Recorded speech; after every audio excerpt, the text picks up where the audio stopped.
नमस्कार दोस्तों। यूक्रेन युद्ध के बीच में रूस के राष्ट्रपति व्लादिमीर पुतिन चीन पहुंचे हैं। पुतिन का यह दौरा दुनिया भर में चर्चा का विषय बना हुआ है। एक तरफ रसिया और चीन की जो दोस्ती है ये अपने चरम पर पहुंच रही है। दूसरी तरफ जो चाइना की नजर है रसिया के इलाके पर है। रसिया का एक इलाका है व्लादिवोस्तोक, जो खनिज संपदा और तेल से संपन्न क्षेत्र है। इस इलाके पर चाइना का नजर गड़ाया हुआ है।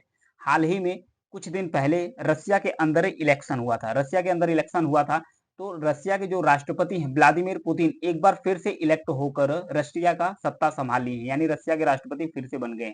जैसे ही ये सत्ता संभाले वैसे ही अपने पहले विदेशी यात्रा पर चाइना के दौरे पर गए, क्योंकि चाइना की इस समय काफी सख्त जरूरत है रसिया की। इस समय पश्चिमी देश यानी कि अमेरिका, यूरोप के देश रसिया पर बहुत सारा प्रतिबंध लगा चुका है। बिकॉज रसिया और यूक्रेन युद्ध को लेकर काफी ज्यादा, तो इस समय शी जिनपिंग जो चीन के राष्ट्रपति है ये काफी सहयोग कर रहे हैं किसके, रसिया के राष्ट्रपति की तरफ। एक तरफ दोनों ही देश इस चीज को ज्यादा डिफाइन और प्रचार कर रहे हैं कि जो रसिया और चाइना की दोस्ती है ये विदाउट लिमिट की है, यानी कि लिमिटलेस दोस्ती है, इसकी कोई लिमिट नहीं है। दोनों देश के नेता भले ही दिखाने की कोशिश कर रहे हैं लेकिन उनकी दोस्ती दिखाने की कोशिश कर रहे हैं कि उनकी दोस्ती अटूट है। लेकिन रूस और चीन के बीच में जो सीमा विवाद बढ़ रहा है, यहाँ पर देखिए जो व्लादिवोस्तोक इलाका है इस पर सीमा विवाद है दोनों देशों के बीच में। चाइना और रसिया के बीच में, दोनों देशों के बीच में विवाद है। एक तरफ जो विश्लेषक हैं उनका कहना है कि जो चीन की नजर है रूस के व्लादिवोस्तोक इलाके पर है, जो कभी चीन का हिस्सा हुआ करता था। इस इलाके पर चीन का प्रभाव बढ़ता चला जा रहा है। इससे निपटने के लिए रूस को जरूरत है इंडिया की, यानी भारत की जरूरत है किसको, रूस की। रूस भारत से आह्वान कर रहा है कि वो आए व्लादिवोस्तोक शहर में, यहाँ इन्वेस्टमेंट करे, इस इलाके पर अपना कब्जा जमाए और इसके बाद चाइना का जो कब्जा है उसे रोकने के लिए रसिया की जरूरत है। तो आइए समझते हैं पूरे डिटेल से इस पूरे मामले को डिटेल से समझने की कोशिश करते हैं। यूक्रेन युद्ध के बाद रूस और चीन के बीच जो व्यापार है, दोनों देशों के बीच जो व्यापार यानी कि ट्रेड चल रहा है रिकॉर्ड स्तर पर पहुंच चुका है दोनों देशों के बीच में, क्योंकि पश्चिमी देश तो प्रतिबंध लगा चुके हैं। तो चीन जमकर रूस से तेल और गैस खरीद रहा है, तेल और गैस खरीद रहा है चीन। और चीन बदले में रूस को दे क्या रहा है, मशीनरी दे रहा है, साजो सामान उपकरण दे रहा है। कुछ सैन्य उपकरण भी चाइना के द्वारा रसिया को दिया जा रहा है, क्योंकि पश्चिमी देशों के द्वारा जो प्रतिबंध लगाया गया है रसिया पर, तो जो रसिया है वो पश्चिमी देशों से हथियार नहीं खरीद सकता, तो उसके लिए विकल्प बचता है भारत, तो चाइना। तो चाइना से ही ज्यादातर करके सामान ये अपना खरीद रहा है। चीन रूस के साथ अभी इसलिए भी मदद कर रहा है ताकि अगर वह ताइवान के इलाके पर, यहाँ पर देखिए है ताइवान, ताइवान को चाइना चाइना अपना हिस्सा मानता है। जब कभी चाइना ताइवान पर अटैक करता है तो पूरी दुनिया में जब ये अलग थलग पड़ जाएगा तो इसे जरूरत होगी एक सहारे की। तो चीन इसलिए रसिया का मदद कर रहा है ताकि भविष्य में जब ये ताइवान पर अटैक कर दे तो रसिया चाइना का सपोर्ट करे, इसलिए लगा हुआ है। फिलहाल चाइना के निशाने पर इंडिया है, क्योंकि इंडिया के बीच जो अक्साई चीन वाला हिस्सा है यहाँ पर विवाद है। प्लस जो अरुणाचल प्रदेश वाला हिस्सा है पूर्वांचल में, पूर्वोत्तर राज्यों में भारत का, उस पर भी चाइना की नजर है। अरुणाचल प्रदेश को चाइना क्लेम करता है कि वो चाइना का हिस्सा है। प्लस जापान है, जापान में जो एक सेनकाकू आइलैंड्स है, इस आइलैंड्स को लेकर चाइना और जो जापान है इसके बीच में विवाद है, इस पर भी क्लेम करता है, तो जापान के साथ भी विवाद है। इधर साउथ चाइना सी में जो फिलीपींस है, यहाँ पर स्कारबोरो सोल्स है, स्प्रेटली आइलैंड्स है, पैरासाल आइलैंड्स है, स्प्रेटली नहीं पैरासाल आइलैंड्स है, और जो स्कारबोरो सोल है, इन पर लेकर विवाद है। इस सारे साउथ चाइना सी पर ही क्लेम करता है रसिया, सॉरी चाइना से क्लेम करता है। इसको लेकर फिलीपींस से विवाद है, तो चाइना सोच रहा है कि पहले भारत और फिलीपींस और जापान से निपट लूं, उसके बाद ताइवान पर अटैक करूं, ताइवान पर अटैक करके ताइवान को चीन के हिस्से में मिला लूं। जब ताइवान पर अटैक करेगा तो जाहिर सी बात है जो यूएसए है यानी कि अमेरिका है इसका विरोध करेगा और ताइवान का भरपूर सहयोग करने की कोशिश करेगा। इन बीच चाइना को चाहिए एक सपोर्ट जो ग्लोबली रूप से इसका सपोर्ट करे। तो चाइना का सपोर्ट नॉर्थ कोरिया कर सकता है और रसिया कर सकता है, और बहुत कम ही देश है, इवन पाकिस्तान कर सकता है, पाकिस्तान भी नहीं कर सकता क्योंकि यूएसए के अगेंस्ट पाकिस्तान भी नहीं जा सकता है। रूस और चीन में भले ही यह दोस्ती बढ़ रही है, लेकिन अभी कुछ साल पहले रूसी सेना रूसी सेना को यह डर सता रहा है कि चाइना कभी भी उसके इलाके पर हमला कर सकता है, क्योंकि एक दस्तावेज लीक हुआ था जो 2008 से लेकर 2014 तक 2008 से लेकर 2014 तक एक सैन्य अभ्यास हुआ था। ये सैन्य अभ्यास किया गया था रसिया की सेना के द्वारा। सैन्य अभ्यास इसलिए किया गया था कि जब कभी चाइना के द्वारा अटैक किया जाएगा तो चाइना की सेना को काउंटर करने के लिए अभ्यास चल रहा था। तो इससे रूसी सेना का मानना था कि चीन ने प्रदर्शनकारियों को पहले भेजता है, जो प्रदर्शनकारी है, जो यहाँ पर व्लादिवोस्तोक को स्वतंत्र कराने के लिए डिमांड करे, क्या क्योंकि वहाँ पर रसिया की जो आबादी है कम है, चीनी मूल की आबादी वहाँ पर ज़्यादा है। तो इन लोगों को रसिया के द्वारा चाइना के द्वारा पैसा दिया जाता है। पैसा दिया जाता है प्रदर्शन करने के लिए, यहाँ उग्र उत्पाद मचाने के लिए।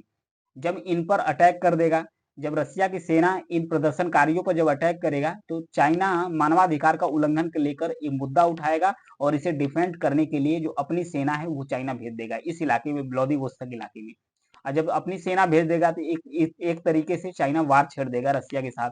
जब रसिया के साथ वार छेड़ देगा तो ये जो इलाका है इसको स्वतंत्र करने के लिए, मतलब कि इस इलाके को स्वतंत्र करने के लिए ये चाइना भरपूर कोशिश करेगा। तो इस इलाके को बचाने के लिए ही, इस इलाके को बचाने के लिए ही जो रूस है ये भारत से आह्वान कर रहा है कि वो हमारी मदद करे।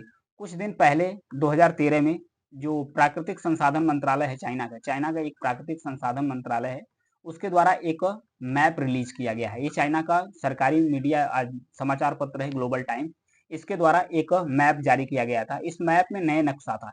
इस मैप में जो व्लादिवोस्तोक का इलाका है वो रसिया मतलब चाइना अपने अंदर दिखाया था। वो बोला था कि ये रसिया का पार्ट नहीं, मेरा पार्ट है। इवन जो रसिया के 8 स्थान थे जिसका नाम रसियन भाषा में था, उस रसियन भाषा को चेंज करके चीनी भाषा में लिख दिया था, चीनी भाषा में लिख दिया था। और उसके बाद भारत का जो अरुणाचल प्रदेश वाला हिस्सा है ये भी चाइना अपने नए नक्शे में दिखाया था। फिर जो साउथ चाइना सी है ना, इस पूरे साउथ चाइना सी को अपने नए नक्शे में दिखाया था। इसको जवाब में भारत ने तो जवाब दिया है। भारत ने एक चाइना की तरह ही एक नया नक्शा जारी किया था। उस नक्शे में चाइना के मैक्सिमम इलाके को ऑक्यूपाइड दिखाया था और चाइना का जो मेन लैंड है उसको बहुत थोड़ा सा इंडिया दिखाया था। तो इसको लेकर काफी तिलमिलाया हुआ था। तो ये जो नक्शा था, इस नक्शे में भारत के 66 शहर, भारत का जो 66 शहर है इसका भी नाम बदला गया था चाइना के द्वारा। और रूस का जो व्लादिवोस्तोक है वो भी है। तो जो व्लादिवोस्तोक इलाका है इस पर विवाद है, रसिया का किससे विवाद है, यहाँ पर देखिए फिगर में देख सकते हैं व्लादिवोस्तोक इलाका है। चाइना और रसिया के बीच में विवाद है। वहीं इंडिया के बीच में अरुणाचल प्रदेश अक्साई चीन को लेकर विवाद है। जो सीमा विवाद है, जिस तरीके से भारत का चाइना के साथ सीमा विवाद है, उसी तरीके से चाइना का रूस के साथ सीमा विवाद है। तो ये जो सीमा विवाद है यही कारण है कि इंडिया और चाइना रसिया दोनों एक साथ आ रहे हैं। और रसिया बार बार इंडिया से आह्वान कर रहा है कि हमारे शहर में आओ और हमारे शहर को डेवलप करो। रूस ने भारत से व्लादिवोस्तोक में निवेश करने के लिए आमंत्रित भी किया है। इसी रूसी शहर के पास तो भारत एक सैटेलाइट शहर भी बसा रहा है। ये जो व्लादिवोस्तोक शहर है ना, भारत एक सैटेलाइट शहर का मतलब होता है कि जो शहर विकसित हुआ है उसके एक अनुषंगी शहर, मतलब कि उसे उसका लोड कम करने के लिए एक छोटा नया शहर विकसित करना। तो ये भारत तो वहां पर विकसित कर रहा है।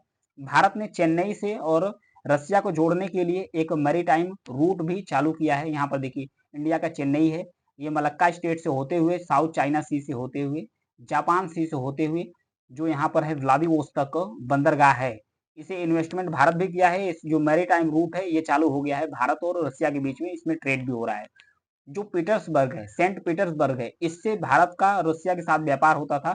इससे नॉर्थ सी से होते हुए, फिर अटलांटिक सागर से होते हुए, भूमध्य सागर से होते हुए, फिर यहाँ पर लाल सागर से होकर भारत में व्यापार होता था। तो इसकी दूरी काफी लंबी पड़ती थी, तो इस दूरी भी कम हो गई, प्लस रसिया के साथ व्यापार भी, क्योंकि रेड सी पर अटैक कर रहे थे, हूती विद्रोहियों के द्वारा अटैक किया जा रहा था रेड सी पर, तो व्यापार सही से हो नहीं पा रहा था। तो इस वजह से भी और दूरी कम की वजह से एक नया व्यापार शुरू हो गया, एक नया मैरीटाइम रूट डेवलप कर दिया है और इसके इलाके पर मैरीटाइम कॉरिडोर है और व्यापार भी शुरू हो गया है। रूस की कोशिश है कि भारत की मदद से इस पर ईस्ट इलाके में चीनी प्रभाव को कम करना। रसिया चाहता है कि इस जो इलाका है इस पर चाइना के प्रभाव को कम करने के लिए इसे भारत को मौका दिया जाए, भारत इसे डेवलप करेगा, भारत अपना इन्वेस्टमेंट यहाँ पर बढ़ाना शुरू करेगा, इस इलाके पर कब्जा करेगा। तो यही कारण है कि जो रूस है ये भारत को इन्वाइट कर रहा है कि जो चाइना है वो रसिया के इलाके को कब्जा न कर ले। तो सीमा विवाद है दोनों देशों को, इंडिया और रसिया को एक दूसरे को करीब ला रहा है और चाइना को दोनों देशों से दूर कर रहा है। यानी कि सीमा विवाद अभी तो मान लो लगे हैं दोनों देश, रसिया चाइना दोनों लगे हैं, क्योंकि रसिया को सपोर्ट की जरूरत है, क्योंकि वर्ल्ड लेवल पर रसिया इस समय अकेला ही पड़ गया है, क्योंकि जो सैन्य उपकरण है ईरान, फिर एक तरफ चाइना, नॉर्थ कोरिया यही प्रोवाइड कर रहे हैं रसिया के पास, उधर नाटो कंट्री और अमेरिका सेना लगा हुआ है। तो ये था दोनों देशों के विवाद, दोनों देशों के बीच में जो डिस्प्यूट था, और रसिया क्यों डिमांड कर रहा है, क्यों आमंत्रित कर रहा है भारत को इन्वेस्टमेंट करने के लिए, इसके बारे में भी बताया था। ये थी न्यूज़। Thank you.